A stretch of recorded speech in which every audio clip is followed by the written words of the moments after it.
Hey there, friend. Pull up a chair. Grab a blanket if you need one. Don't worry, I've got the lights on.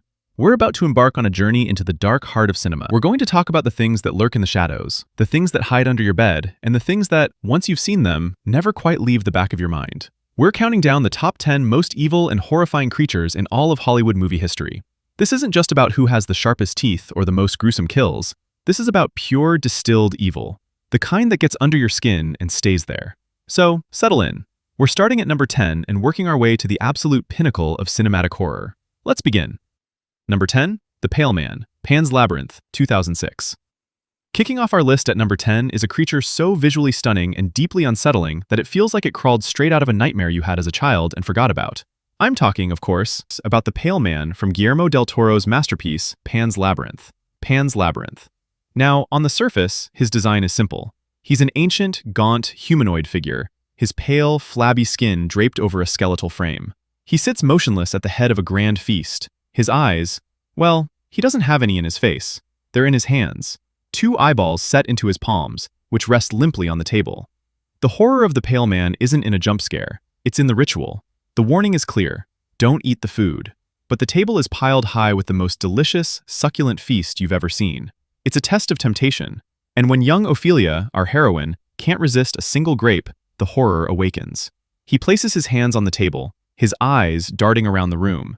He doesn't chase with speed. He stalks with a terrifying, predatory grace.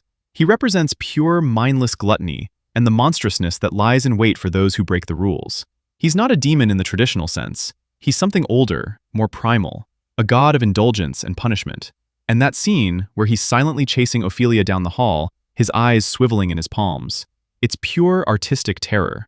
It earns its spot on this list for being a monster that feels both ancient and brand new at the same time. Number 9. Leatherface, The Texas Chainsaw Massacre, 1974. From the high art fantasy of del Toro, we now go to the gritty, sweaty, documentary-style horror of 1970s Texas. At number 9 is a creature who proves that you don't need supernatural powers to be a monster. You just need a family tradition, a sledgehammer, and a really, really sharp chainsaw. I'm talking about Leatherface. What makes Leatherface so terrifying, and so different from the slashers who would follow, is his pathetic, human core. He's not a mastermind. He's not pure evil in a philosophical sense. He's the muscle, the butcher, the one who does the dirty work for his deranged family. He wears masks made of human skin, and he has a different mask for different moods. There's the killing mask, a blank, expressionless face he puts on when he's about to do his job. The horror of Leatherface comes from his sheer, brutal unpredictability. He doesn't stalk. He doesn't taunt. He just appears. He slams metal doors shut. He hangs people on meat hooks while they're still alive. He puts a screaming woman in a freezer and just walks away. He represents a very real, very American kind of horror. The idea that out in the middle of nowhere, far from civilization and its rules, there are families whose reality is so twisted that murder and cannibalism are just part of the daily routine. He's a brute, a simpleton, and a monster all wrapped up in a blood-stained apron.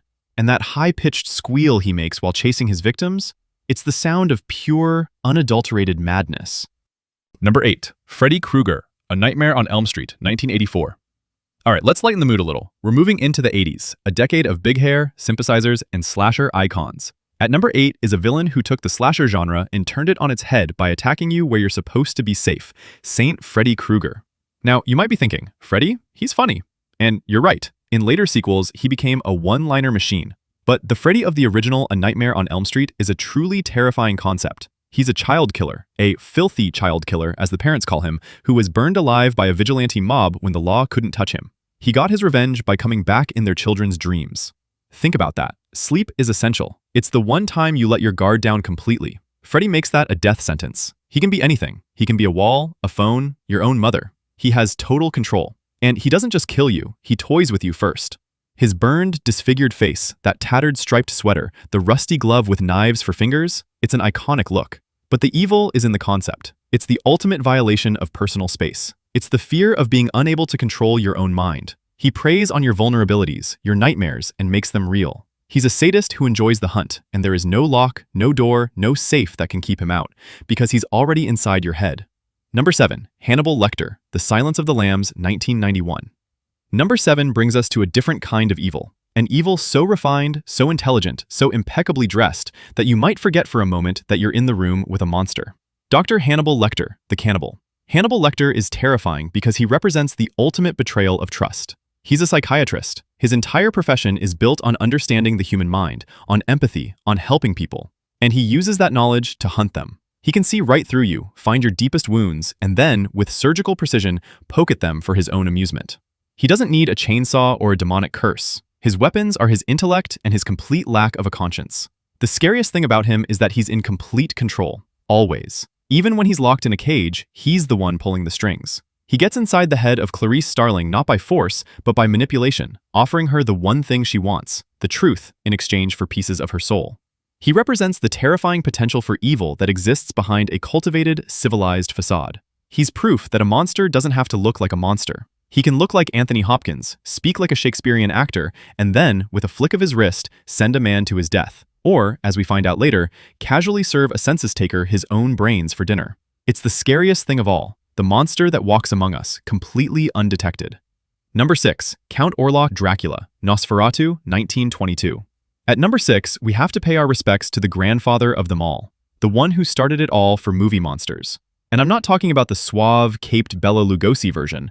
I'm talking about the real Dracula, the nightmare version. Count Orlok from F.W. Murnau's silent masterpiece, Nosferatu. Forget romance, forget longing. This creature is a walking plague. With his gaunt, skeletal frame, his bald head, his rat-like fangs, and his impossibly long, claw-like fingernails, he is the physical embodiment of death itself. He doesn't seduce his victims, he simply invades. He arrives in a ship full of rats, bringing pestilence and doom to the city of Wisborg. He represents the fear of the foreign, the unknown, the outsider who brings corruption. He is not a man, he is a disease with a face. And that face, with its wide, unblinking eyes and pointed ears, is one of the most purely disturbing images ever committed to film. There's a scene where he stands in the doorway of his victim's bedroom, a dark, hunched silhouette of pure evil, and slowly, silently advances. It's been over 100 years, and it's still terrifying. He is the archetype, the shadow from which all other movie vampires have tried to escape. He's pure, uncut, silent-era dread. Number 5. The Xenomorph, Alien, 1979. At number 5, we go to space, and we find the perfect organism. Its structural perfection is matched only by its hostility. I'm talking about the Xenomorph from Ridley Scott's Alien. Designed by the surrealist artist H.R. Giger, the Xenomorph is a nightmare made flesh.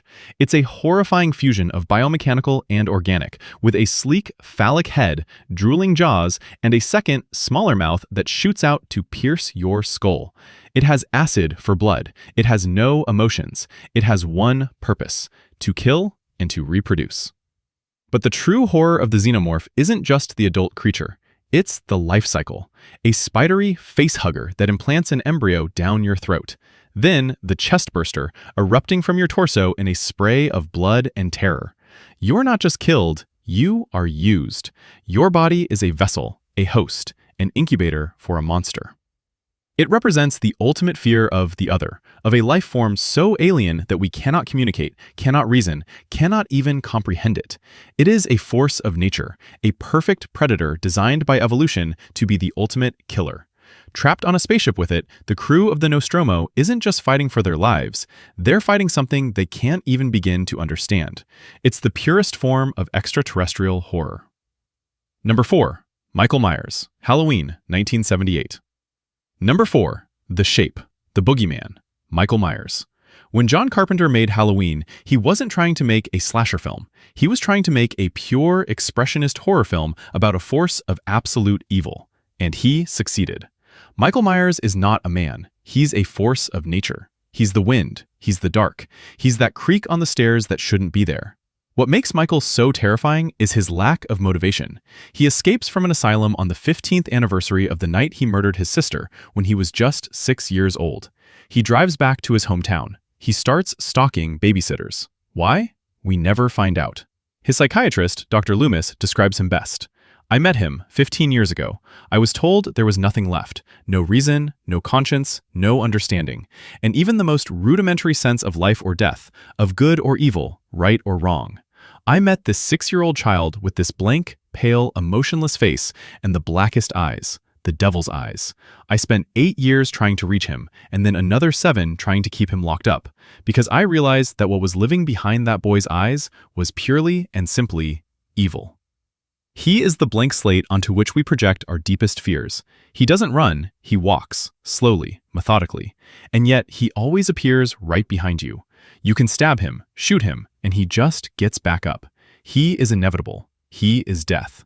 And that blank, white Captain Kirk mask is the most terrifying face in horror history because it has no expression at all. Number 3. The Entity. It Follows, 2014. The top 3. This is where the evil becomes truly inescapable.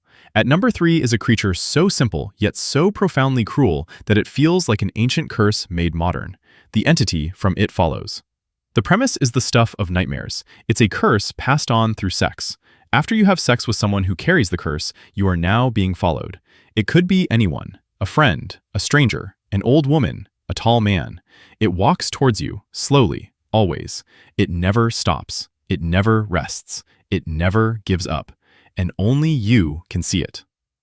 The horror of the Entity is its relentless, grinding inevitability. It's not fast. You could probably outrun it for a while, but you can't escape it forever. You have to sleep eventually, and when you do, it gets a little closer. It's the physical manifestation of a panic attack, of guilt, of death itself. It's the thing you know is coming for you, and there is absolutely nothing you can do to stop it. It's a metaphor for so many things: STDs, trauma, the inescapable passage of time. But as a movie monster, it works on a primal, visceral level. The terror is in the periphery of your vision, in the nagging feeling that someone is watching you, in the knowledge that the figure in the distance is getting closer and closer and closer. It forces you to live in a state of constant, hyper-vigilant fear. And that, to me, is a truly evil thing to do to a person. Number 2. Pazuzu, The Exorcist, 1973. The runner-up, The King of Possession. Number 2 is Pazuzu, the ancient demon from The Exorcist. What makes Pazuzu so terrifying is that it doesn't just want to kill you, it wants to destroy your soul. It wants to make you betray everything you hold sacred. It possesses a sweet, innocent 12-year-old girl named Reagan, and then it uses her body as a weapon. It forces her to masturbate with a crucifix, to spew vile, profane language, to twist her head all the way around. Its goal is to break the faith of the priests who try to save her, to make them doubt God, to make them despair. It represents a specific kind of theological evil. It is the enemy of God, the tempter, the corrupter. It's not just a ghost or a monster. It's a fallen angel with agency and a will to do harm. The special effects are iconic, but the real horror is in the voice. That low, guttural growl that seems to come from the depths of hell itself, speaking in ancient languages, knowing your secrets, and mocking your faith.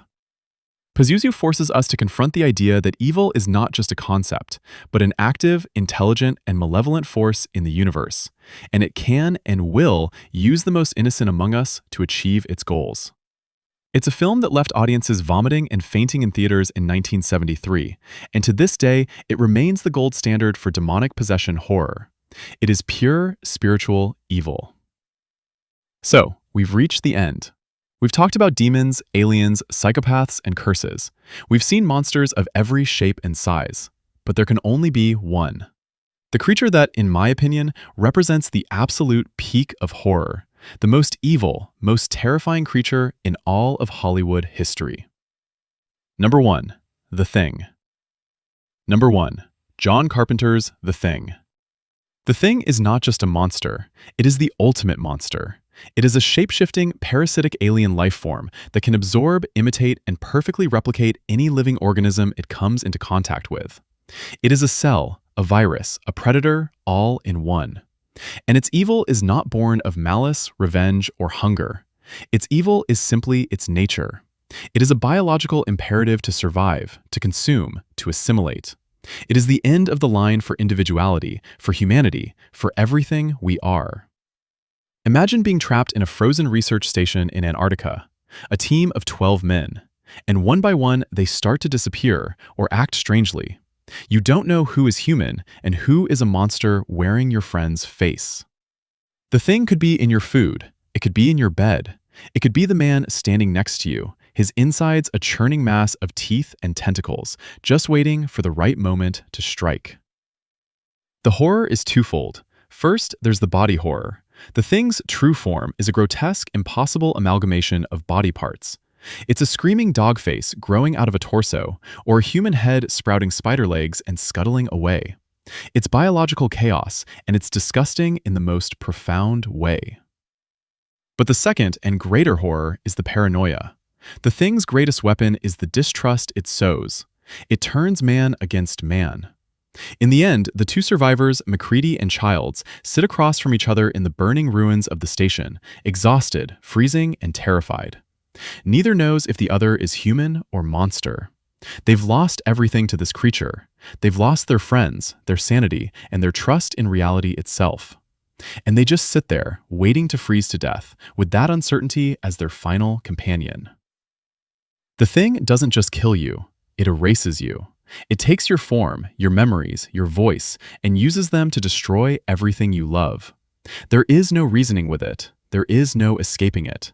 It is the ultimate expression of the fear of the other, the fear of losing yourself, and the fear that the person standing next to you might not be a person at all. That, my friends, is true evil. So, that's my list. From the Pale Man to the Thing. These are the creatures that haunt our dreams and remind us that the world can be a very dark and terrifying place. Do you agree? Is there a monster you think should have made the cut? Let me know. For now, though, I think it's time to get some sleep. Just maybe lock your doors first. And if you hear a slow, steady footstep on the stairs, don't look. Good night.